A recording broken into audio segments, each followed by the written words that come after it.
J'ai envie d'ouvrir cette vulnérabilité-là chez moi, là. Je sais pas. Je sais pas.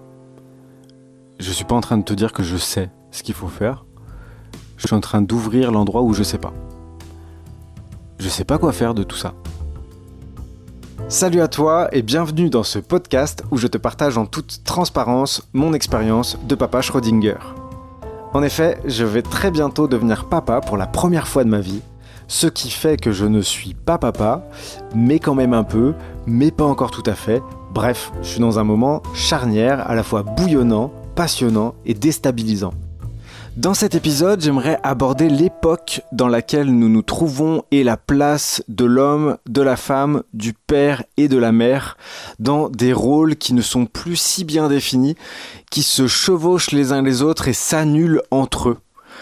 Il est vrai que depuis un certain temps, les prêts-à-être sont de moins en moins faciles à endosser sans questionnement, sans se confronter à une sorte de doute et de remise en question au bout d'un moment. Il est tout de même possible de le faire, il existe des prêts-à-être disponibles, des stéréotypes que l'on peut endosser pour ne pas rencontrer le vide qui pourrait s'emparer de nous, le vertige à l'endroit où on pourrait être autre chose que ce prêt-à-être d'une seule pièce qui, si on arrive à s'y faire, nous protège du doute, nous protège de la vulnérabilité, nous protège de l'impuissance, nous protège de notre propre vertige de nous au niveau existentiel.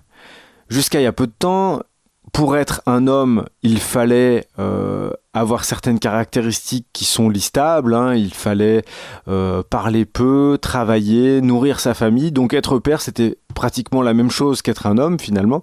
Il fallait être viril, il fallait avoir mangé ses émotions, ne pas les exprimer, il fallait affirmer qu'on avait raison, etc., etc. Donc être un homme et être un père c'était relativement cumulable dans un seul bloc d'une seule teneur et on pouvait comme ça éviter un certain nombre de questionnements qui nécessitent plus de finesse, qui nécessitent plus de vulnérabilité pour pouvoir être abordé.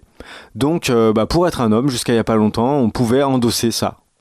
Jusqu'à il y a peu, c'était presque la seule option disponible, j'ai l'impression, je dis ça de mon prisme évidemment, c'est simpliste ce que je suis en train d'avancer, mais tu vois à quoi je veux faire allusion en le faisant comme ça. Dans ce stéréotype de l'homme fort, qui n'a pas d'émotion, qui structure le cocon familial parce que c'est lui qui amène l'argent, qui est pas très présent auprès de son épouse et de ses enfants, et ses enfants ont intérêt à être justement au diapason de ses envies quand il sera là parce qu'il est pas là souvent et qu'il a pas que ça à faire d'être sensible et de savoir ce qui se passe au niveau émotionnel chez les uns les autres ou au niveau du ressenti, du vécu, etc. Donc qui va déterminer une ambiance un petit peu vraiment très...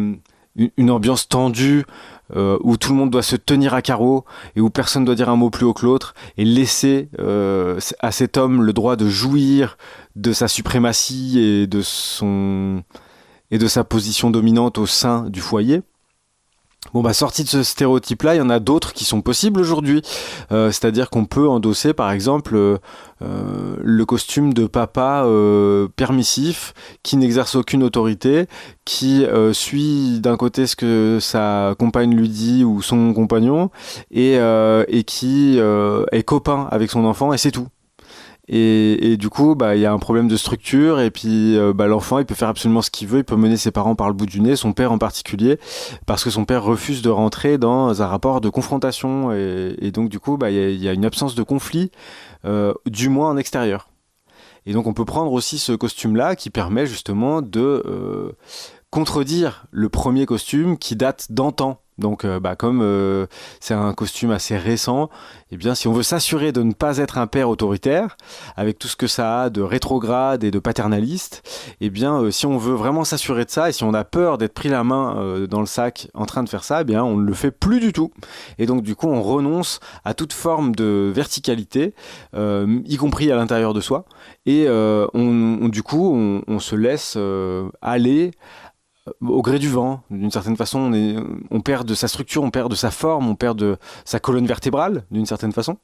Et donc du coup, derrière, il y a des effets qui sont l'inverse, c'est-à-dire que les enfants ne sont pas du tout terrorisés par leur père, mais du coup lui marchent dessus d'une certaine façon, puisqu'il y a pas de structure à l'endroit où il y a un père.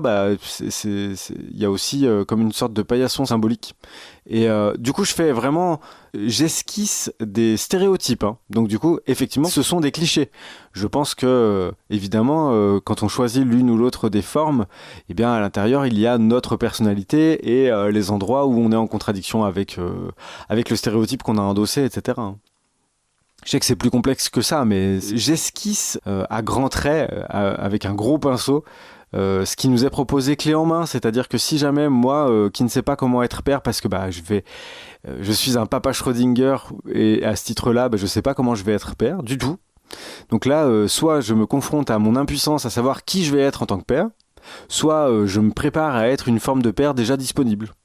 Et de toute façon, c'est un mélange entre plusieurs choses qui va se passer, mais il y a des gens qui vont faire des choix plus en radicalité. C'est-à-dire ils vont déjà être sur les rails de je vais faire comme mon père a fait avec moi, ou alors je vais faire l'inverse de ce que mon père a fait avec moi, de manière à m'en distinguer et à pas faire les mêmes choses que lui, et surtout à confondre le fait d'être le père de mon enfant avec le fait d'offrir à l'enfant que j'ai été ce qu'il aurait voulu sur le moment. C'est-à-dire qu'on peut être parent avec son enfant sans le voir, je crois.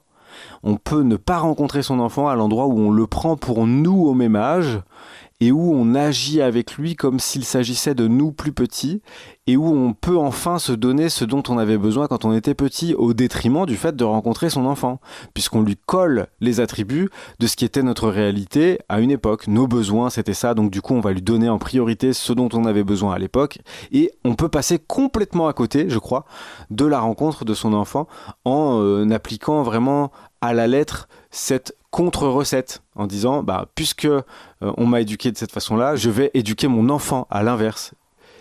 C'est une réaction. Donc en cela, c'est pas très réfléchi, quoi. C'est plutôt de l'émotionnel qui, plutôt que d'occasionner une introspection, occasionne juste une prise de position radicale en réaction, et puis voilà, le problème est censé être résolu. Ce qui n'est pas vraiment le cas, et puis après, ça donne juste du temps avant de s'en rendre compte. Ça donne un sursis avant de réaliser que c'est plus subtil que ça. Donc il y a le père sévère, hein, qui persévère d'ailleurs dans certaines familles, et puis il y a le père laxiste d'une certaine façon, puis il y a d'autres figures, hein, je ne vais pas toutes les faire, mais j'ai l'impression qu'aujourd'hui, être un père par exemple qui a un métier qui fait que toute la famille a de quoi manger, par exemple, donc ça veut dire que autoriser sa compagne à rester à la maison parce qu'elle en a envie, parce que elle aimerait avoir du temps pour rencontrer ses enfants, et soit assumer de dire non, moi je vais plutôt assurer la subsistance physique concrète de la famille, sachant que c'est aussi important l'un que l'autre, hein, puisque un enfant a besoin de sécurité affective et de sécurité concrète, d'une certaine façon matérielle. Eh bien, on va se diviser les rôles. Toi, tu vas faire le soutien affectif, et moi, je vais faire le soutien matériel. Et puis, on contribue chacun dans notre domaine à ça. Et puis, il y a aussi le fait de tout faire en même temps, c'est-à-dire de la même manière que dans les couples, aujourd'hui, on doit être le meilleur ami de son compagnon ou de sa compagne, on doit être l'amant, on doit être le confident, on doit être le copain, on doit être la connaissance, etc., etc. Donc on doit vraiment être à tous les étages en train d'assurer vraiment la totalité des choses. Là, on dirait que aussi on doit être un homme accompli, un compagnon accompli, un professionnel accompli, un père accompli. C'est très compliqué de faire tout ça d'un coup. C'est très compliqué si jamais on enfile des costumes tout près. Parce qu'au bout d'un moment, on va se retrouver avec trop de costumes et ça va péter. On ne peut pas, si t'enfiles 7 vestes de costume 3 pièces, tu vas bien te rendre compte que la 7e, elle est vraiment difficile à mettre, parce que toutes les autres en dessous, elles sont en train de dire non, il y a déjà une veste. Il y en a déjà 2, il y en a déjà 3, il y en a déjà 8. La 9e, tu peux pas la mettre parce que c'est juste pas possible physiquement. Et bien de la même manière, si tu te contentes d'empiler comme ça les poncifs, d'enfiler les stéréotypes les uns par-dessus les autres et d'essayer de tout faire en même temps, je crois qu'au bout d'un moment, tu es obligé de craquer, de revenir à un certain dénuement. Voilà, donc il y a vraiment ce truc-là.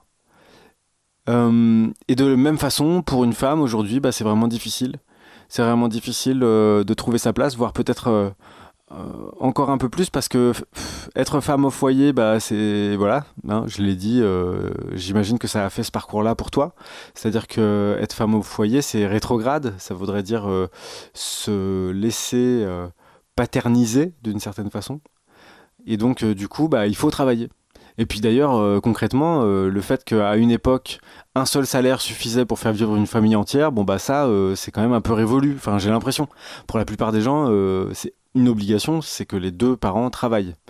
Et avec toutes les absurdités que ça contient. C'est-à-dire que notre enfant, il va être plus éduqué par des personnes qui ne sont pas ses parents que par nous. Ce qui est un peu bizarre.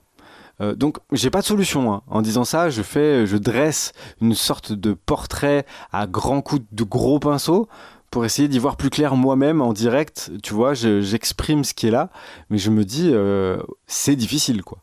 On est devant un vrai défi. Parce que une femme qui va choisir d'être femme au foyer, elle va être regardée d'une certaine manière. Effectivement, elle va se sentir dépendante de l'argent qui rentre et c'est pas elle qui le fait rentrer. Donc du coup, elle va se sentir en imposture, à un endroit où elle ne fournit pas la sécurité matérielle, et où donc du coup elle-même elle est dépendante du fait qu'elle soit fournie par quelqu'un d'autre. Et puis de l'autre côté, le fait de travailler, ça fait qu'on voit pas ses enfants, alors qu'il y a quand même quelque chose de l'ordre d'un lien très fort naturellement entre une mère et son enfant, jusqu'à preuve du contraire, et des exceptions qui existent, hein, bien sûr. Le truc étant, c'est que donc du coup on est pris en étau avec des injonctions complètement intenables, très exigeantes les unes les autres, et qu'on doit combiner en étant une seule personne. Par exemple, en tant qu'homme, j'ai l'impression qu'on doit continuer d'assurer une certaine sécurité financière, mais d'être disponible et d'être sensible et de garantir le cadre, et etc., etc., et d'être vulnérable et d'être à l'écoute et de s'occuper de plein de choses qui n'ont rien à voir. Et donc du coup, c'est très exigeant, et je crois que c'est à la fois très intéressant de vivre une redistribution des cartes, une redéfinition de ce que c'est qu'être un homme, une femme, et puis même le fait de dire c'est plus large et c'est plus subtil et c'est plus multiple qu'on le croit. Donc du coup, arrêter peut-être de devoir enfiler un seul costume, parce qu'on n'est plus en mesure de le faire, parce que le niveau de conscience, le niveau de réalité a monté en termes de complexité, et qu'on ne peut plus être rempli d'un sens satisfaisant en enfilant qu'un costume. En tout cas, moi, je me sens dans cette réalité-là. J'aurais du mal à m'imaginer prendre un seul costume et être tranquille. Ne pas me poser de questions, rester vraiment enfermé dans ce costume et ne pas déborder ce costume, ça me paraît impossible. Le niveau de réalité auquel je me situe, il est incompatible avec le fait de prendre un seul costume. Donc du coup, par réflexe, parce que je viens des niveaux de réalité où on prend un seul costume, parce que je suis issu de l'époque dans laquelle je suis, hein, et donc les époques précédentes, en tout cas en partie, il suffisait de dire que là c'est le curé, là c'est le boulanger, c'est le père machin, c'est la mère Dupont. Ça suffit. Les personnes pouvaient être réduites il y a encore très peu de temps à leur fonction, et ça leur posait pas de problème, ça mettait de la clarté dans les interactions. Le curé c'est le curé, et puis en dehors du curé il n'a pas trop le droit de s'exprimer, et tout le monde sait à qui il a affaire quand il est en face du curé, il lui parle en tant que curé, et puis c'est tout. Et donc on n'était pas dans la multidimensionnalité, la multipotentialité, la multi-émanation d'une seule personne. On n'était pas dans l'autorisation de plusieurs niveaux ouverts chez une personne, de plusieurs facettes ouvertes en même temps. C'était difficile. Et là aujourd'hui la difficulté c'est soit d'entasser les costumes les uns sur les autres et d'étouffer, soit de trouver comment faire de façon personnelle, assurer sa propre colonne vertébrale, assumer le fait qu'on ne sait pas ce qui est bon avant de l'avoir vécu. Et on ne sait pas pourquoi c'est bon avant de l'avoir vécu d'ailleurs, c'est plutôt comme ça que je le formulerais.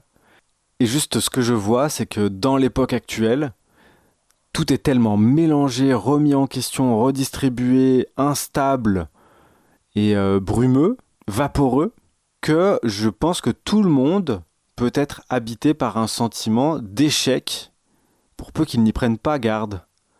Donc toi qui m'écoutes, tu es peut-être en proie à cette espèce d'obligation d'être en échec, puisque si tu choisis de nourrir un costume, c'est au détriment d'un autre costume que tu trouves tout aussi important. Si tu privilégies trop ton travail, tu as l'impression de lâcher ta famille, d'abandonner ta famille. Et puis si tu privilégies trop ta famille, tu as l'impression de ne pas être autonome, indépendant. Tu n'as pas l'impression d'être sur tes jambes, d'être valable, d'être productif, de faire partie de la société dans ce qu'elle appelle les personnes actives. Et donc du coup, tu culpabilises, tu ne contribues pas à la société dans son fonctionnement parce que tu as privilégié ta famille. Bref, on est pris en étau et on est presque obligé de ressentir comme une sorte d'échec à un endroit où on ne peut pas être tout en même temps. Et j'ai envie, moi, de m'ouvrir, là, lors de cet épisode-là, je savais pas, mais maintenant c'est bon, j'y suis. J'ai envie d'ouvrir cette vulnérabilité-là chez moi, là. Je sais pas. Je sais pas. Je suis pas en train de te dire que je sais ce qu'il faut faire. Je suis en train d'ouvrir l'endroit où je sais pas. Je sais pas quoi faire de tout ça. Je pense que je vais ressentir de la culpabilité. Je pense que je vis dans une époque qui favorise, par sa déstructuration, par sa multiplicité, sa richesse, mais presque une overdose de possibilités, qui donne un sentiment d'échec, quoi qu'on fasse, quoi qu'on choisisse, qui qu'on choisisse d'être dans le dosage des différents domaines dans lesquels on existe. Le domaine amoureux, avec le couple qu'on forme, ou d'autres formes de relations.